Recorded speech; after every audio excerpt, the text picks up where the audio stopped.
Radyaw na buntag sa tanan. Palihog pakigrit sa matag-usawg maradyaw na buntag. Igrit sab nato ang mga uban nga manag online, labi na kadtong mga dili makalakaw o mga masakiton o guban pa nga miuban nining atong santos nga misa. Ato anay palakpakan ng Ginoo, daygon og pasalamatan nato ang Dios. Kung inyo pang matiman-an sa milabay nga Domingo, ang Ebanghelyo may tungod ni atong pagpakaon ni Hesus sa 5,000 ka mga tao, gikan sa pila ka pan, 5 ka pan og 2 ka isda gikan sa bata, unya pilay sobra, dunay 12 ka basket. Mao nang milabay nga Domingo. Pero karon akong giuluhan kining Domingo sa akong wali nga ang pagkaon nga maghatagayod nga mulungtad ngadto sa kinabuhing walay katapusan. Pero doon ako'y gikutlo nga usa sa verse 27, nga dini ko musentro sa atong pamalandong. Ang giingon ni Jesus, ayaw ka mo paghago alang sa kalanon nga madunot, kundili sa kalanon nga mulungtad, ngadto sa kinabuhing walay katapusan. Kaya giingnan niyang mga tao, nangita mo kay nakahabhab man mo, kay nakakaon mo, kay nangabusog mo. Kining among kinabuhing pari, usay hamog gyud kaon nga isay imurakan balibaran.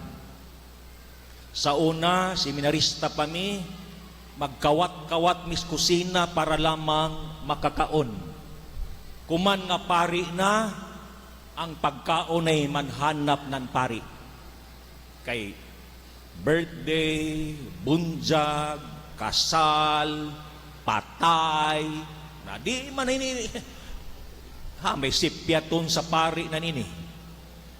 Na di man kadyon magsugod sa pangkaon kung way pari.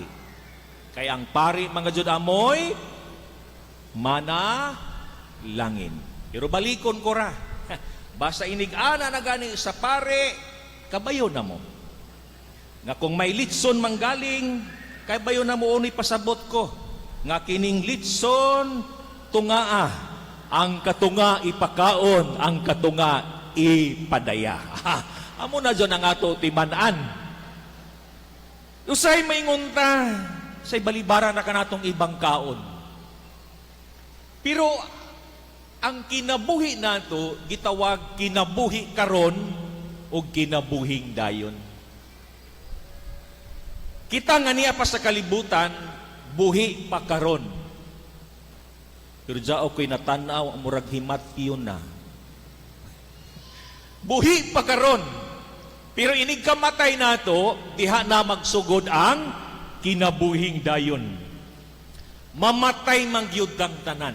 Mamatay tang tanan, dili. Kinsa may maguna. Nganong ako may inyo gitanaw.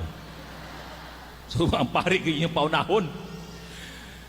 May napatay. Unya natingaya ko nga, ngano mang ang paghaya pa sa patay, waya may mutanaw sa patay. Naku, uno may bazay inihit, sura sa patay, ngaya may mutanaw. Pag-blessing ko na, Jesus, ang patay may taggunitan nga may sinuyat, o ang nakasuyat dito, naglaong, ako kuman, ikaw silom. Og saya ay mo tanaw sa patay.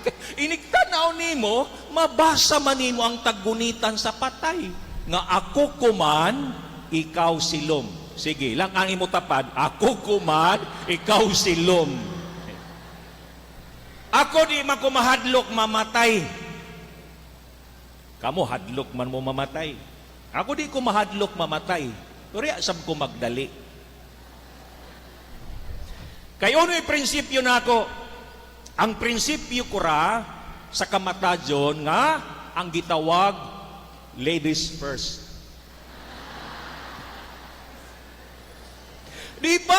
Priority man gajud ang mga babaji. Oh. Pag mukadto ka sa kananan, si may priority. Oh, babaji. Ladies first. Kung ako matubang ng kamatajon, di ko mahadlok. Kaya ang prinsipyo ko sab, senior citizen first. Di ba priority man mga senior? Oh, sige, lingi ah. Linganin mo tapad kung senior na nga. Lang priority ra ba ka? Amo gani kung mag-away ang magtiadyon, mulaong ang imo asawa, tana mapatay na kaw. Ang tubag ni mo ba na, ladies first? Kinabuhi karon o kinabuhing dayon. Pero importante, tinuod, doon ako'y nabasa, kini ang giingon.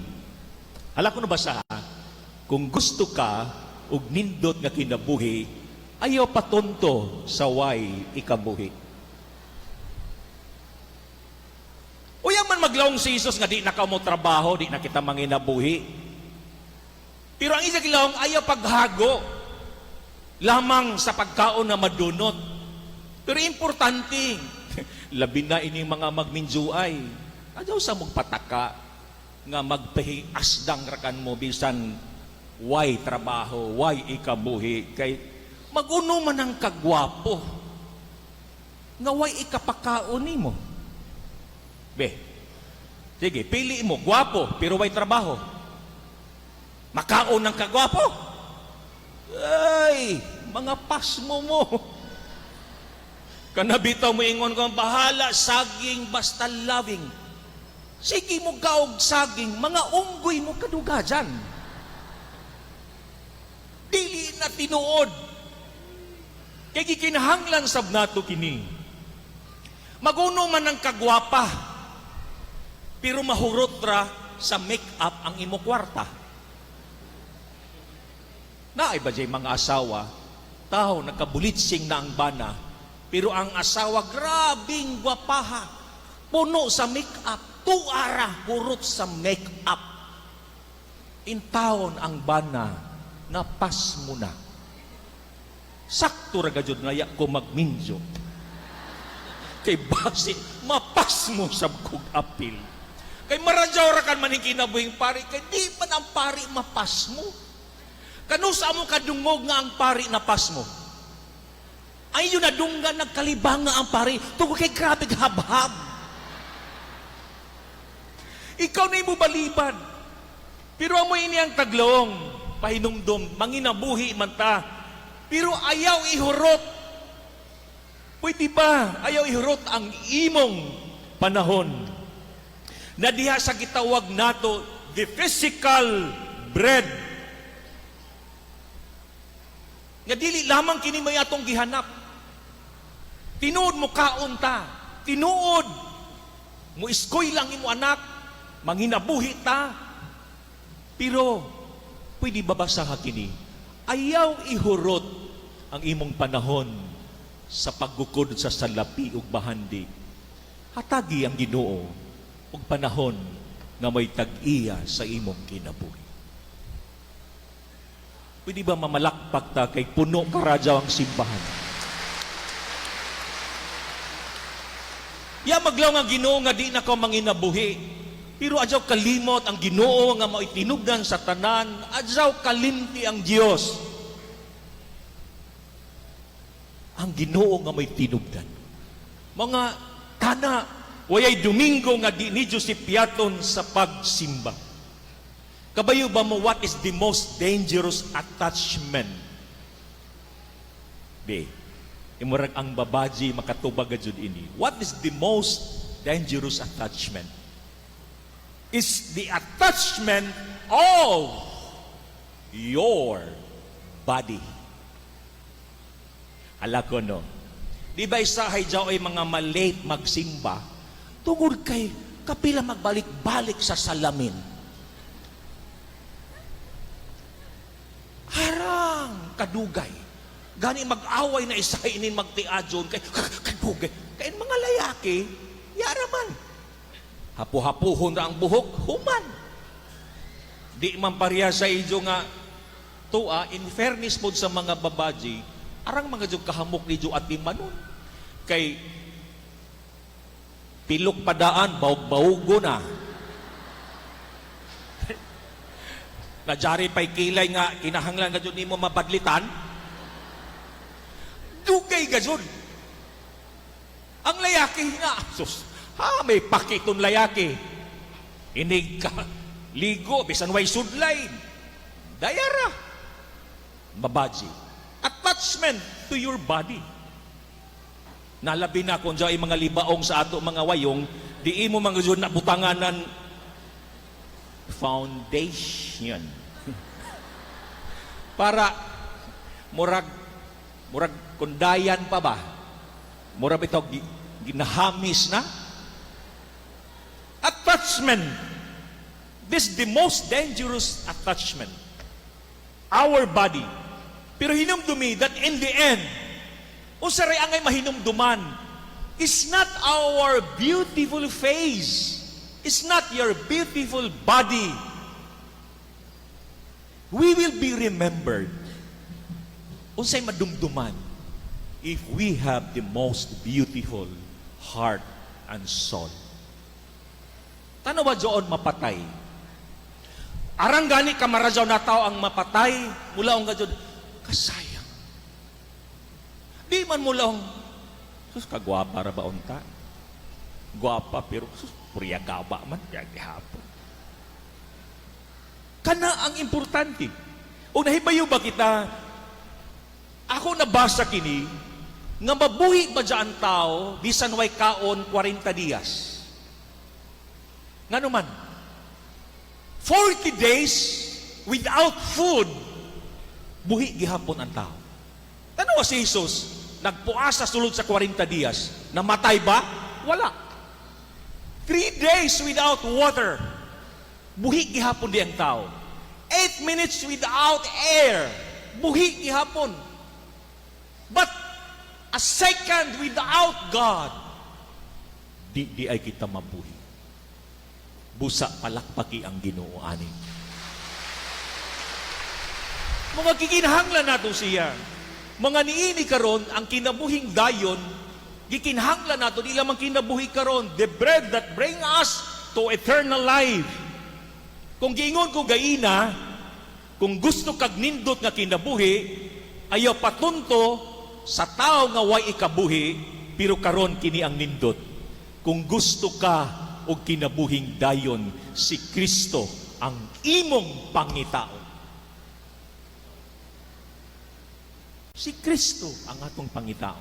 Kung gusto tag kinabuhing dayon. Mga niini nga bahin, siguro mingon ko, pwede nato kalimtan ang tanan. Kalimutan mo ang lahat. Wag lang ang Panginoon na nagbigay sa iyo ng buhay, hanapbuhay, at habang buhay. Be, kinsa may naghatag na ito kinabuhi? Di ba siya? Kinsa may naghatag ni mong trabaho? Kinsa may naghatag ni mong negosyo? Kinsa may naghatag ni mong karon? Ganun nabuhi ka? Ang Diyos. Ug labaw sa tanan, kung sa iyang gipasalig, ang kinabuhing dayon. Habang buhay. Because without God, we are completely empty. Grabe. Pag walay Diyos, walang kwenta ang lahat. Mga, pwede ba nining kalibutan ko man? Nalipay ang Pilipinas sa kadaugan ni Carlos Yolo gabi. Pwede ba palakpakan nato kining usa ka atleta?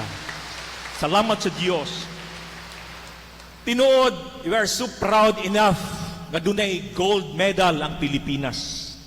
But what the world need most right now, usay mas kikinahanglan sa kalibutan karon, what the world needs right now is less of us, but more of God and love like Jesus. It's not about us. Ako, sa imo ingon kamong mga tao, Padre, Ganahan mi nga kung ikaw magmisa, ganahan mi mo simba. It's not about me. It's about God. Salamat sa Diyos na gigamit kaming mga kaparian para sa kaluwasan sa katawan. Mga nining katapusan mingon ko, kami sa simbahan, kaming mga kaparian, tanan nga mga nag-alagad sa simbahan, tana ang tinuod nga simbahan, abli kanunay sa mga nanginahanglan, ilabi na alang sa kaluwasan. Tana ako, tana ikaw, instrumento sa kaluwasan sa tanang mga tao. Mga di na to siradaan ng simbahan. Gingon na ako gayaging Domingo, tana, taga-opisina, apostolate man, taga-kapilya, taga-BEC, mga pari tanan, tana abli ang simbahan. Magunuman, gana ang atong simbahan, pero sirado, labi na sa mga nanginahanglan. Labi na para sa kaluwasan. Ikaw ako, ato inisimbahan, ablihan ta ang atong simbahan para sa kaluwasan. Amen. Ipadayag